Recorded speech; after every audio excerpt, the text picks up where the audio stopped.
sisters with me.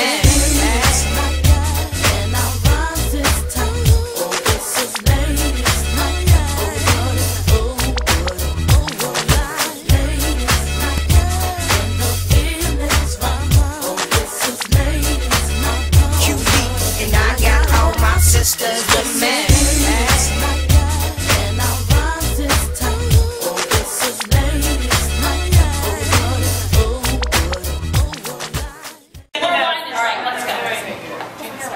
Alright, Jesse's Hall of Fame tribute montage, take one. I'm Gina Sebastianelli, and I've known Jessie since we were both this big, and I love her very much. And we went to high school together, played basketball together, roomed together until then. And then... Did you live together after college too at one point? Jessie, no. No. Jessie lived in my house. Oh, I did for 6 months when I moved down and started a new life in King of Prussia. And it's my parents for a few weeks. Yeah. So, Jessie is a very hard worker. She got me up at 8 a.m. class for Jesus and the Gospels, Dr. Gordy.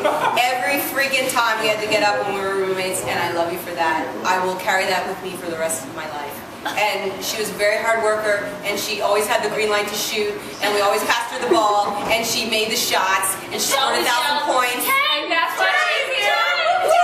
And that's why she's here.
Thank you, Scott. Congratulations to all the award winners. It's great to see so many people, and congratulations to all the former award winners. Nice to see you guys. Lisa, first, before I start, you were part of the first teams that I coached, and I feel like I grew up with you. Congratulations on a well-deserved honor. You truly were a team player, tremendous role model, and not a bad athlete. Back in the day. Congratulations. It is my pleasure to have the opportunity to introduce Jessie Coughlin-Milner into the 2011 Hall of Fame class. It is so nice to see her parents and her teammates here. I have expected to see Gatorade at the table from Mrs. Coughlin. Her parents did not miss a game, home or away, and it is easy to see why Jess is such a success. When I think back on her time here at Moravian, I can do nothing but smile.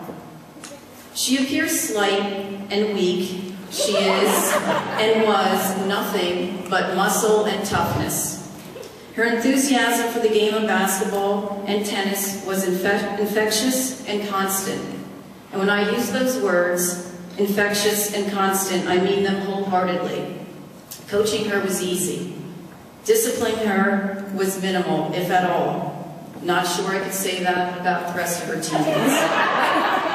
And watching her grow over 4 years was joyful, and seeing her grow as a lawyer and a mother is amazing. Jessie craved success on the basketball and tennis court, and now in the court of law.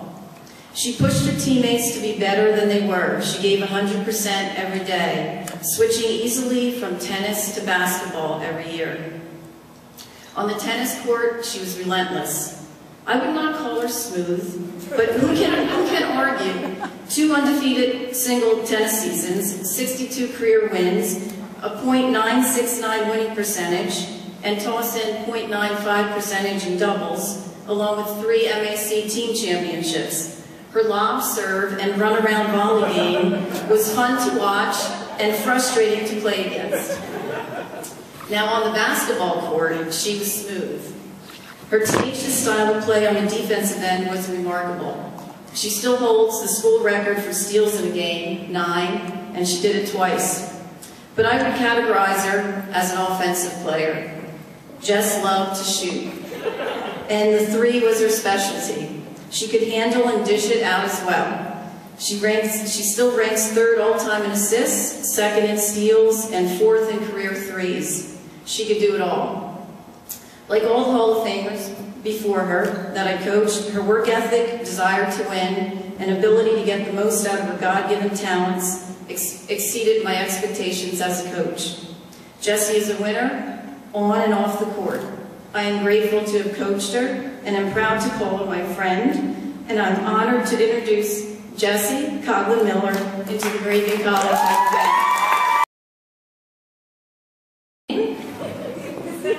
I'd like to just say ditto on Lisa Bechtel's speech because it was really eloquent. Mine's not going to be anything like that. So. It was beautiful.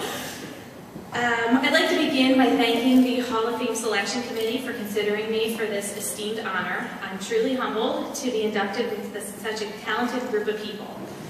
Congrats to the other inductees as well, especially Jason Moran Beanzo, who I played with while I was here at Moravian. I'd also like to thank my family for their unwavering support and encouragement throughout the years. I've always had my family there to cheer me on, from my husband and beautiful daughter Cameron, to my mom, my dad, my sister, my brother, my grandparents, my aunts, uncles, cousins, roommates, you name it, they were at the games. My mom never missed a game except when we went to the Bahamas. That was it in 4 years, so that's pretty amazing. My sister Jenny, also a Moravian grad, used to sing the national anthem before many of my games, so it really was a family affair for us. Thank you to my coaches. Thank you, Coach Spurk, for that beautiful introduction. It was humorous at times. Appreciate that. And I thank you for always pushing me to be the best that I could be and for giving me the green light to shoot the ball whenever I wanted. Thank you. I still remember all those afternoons when Coach would come and rebound for me while I worked on my shot. Thank you to Dawn Benner. She was my tennis coach, and her love and compassion throughout the years will always be cherished in my heart. She would have done anything for her tennis gang, and I think that probably still rings true today for her current gang. I hope she still calls them a gang. I'd also like to thank my assistant coaches at the time. They're not here, but Kelly O'Connor and Betty were amazing as well. These women offered their support, constructive criticism, encouragement, and guidance throughout my life to help to shape the person that I am today. I'd also like to thank my athletic trainers, Bob Ward and Diane Torres, who was here when I was here. They took really good care of me. I had to be stretched a lot and a lot of tape on my shins and ankles. And they always let me in the back door to come in through the training room so I didn't have to walk around, which made me really, really happy. So now to the best group of teammates anyone could ask for. I'd like to start out by thanking my bigs. Jen Page, Leanne Agnew, Steph Rickards, thank you for knocking girls on their butts so I could shoot. Love you. I would also like to thank Gina for passing me the ball, always making me laugh, and her crazy antics and impressions. I'd like to thank Lynn for being the best doubles partner and the most consistent and steady basketball teammate. Also, she set some really good screens as well, so thank you. I had the best group of girls that I could have asked for during my 4 years here, and I am so happy to call so many of them still my friends. I'd also like to thank my Philadelphia friends, my current friends that play football with me, for making the trek up here. I know it was a long ride today with the traffic, and it means more to me than you can imagine, so thank you for coming up. And thank you to my husband for organizing the crew. I love you. I have so many wonderful memories from my time at Moravian. Moravian has always been and will continue to be like a second family to me. I loved and enjoyed every minute of college and would not change a thing, except winning more basketball games. Sorry, Coach. I enjoyed the challenge of playing 2 sports and going from the tennis court to the gym, sometimes in the same day, to work on my free throws. Okay, 3-pointers. Certainly not my layups, because I couldn't make them, but I still remember our tennis away matches and our van rides to and from them with Dawn, Betty, the gang, and Mikey Warwick. We had so much fun, and I'll never forget the tennis match we played at Messiah. Dawn, this is for you. Lynn and I were playing doubles, and we were not playing well. Dawn called us over to the fence for some words of wisdom. They were, just win. So, Lynn and I kind of looked at each other, and we did that, so it worked out. Lynn played in the individual tennis tournament and won in both singles and doubles during her career here. And she was an amazing tennis and basketball player, so thank you for being kind of my partner in crime throughout our 4 years. While our basketball teams were not quite as successful during my time as a greyhound, basketball really is my first love. In fact, it was basketball that brought me to the love of my life, Scott, my husband. During the first week of my first year of law school, I sent an email to the entire class of my first year law school class. The email was supposed to go to a girlfriend that I knew from playing basketball in high school. Well, it was a new email system and I hit the wrong button. I got one positive response from 220 people, and that was from Scott, saying that he was interested in playing. Well, I was mortified, and I told his friend, who I thought was him, that it was not intended for him. I ended up getting to have a tryout for the team he was playing on. The league was almost all boys, and they were skeptical about having a girl play. Needless to say, they were not very good, and the tryout ended up being quite humorous. So Scott gave me my little girl Cameron, so in a roundabout way, basketball really has given me the life I have today. Back to kind of my playing days here, we had a string of bad luck during my 4 years.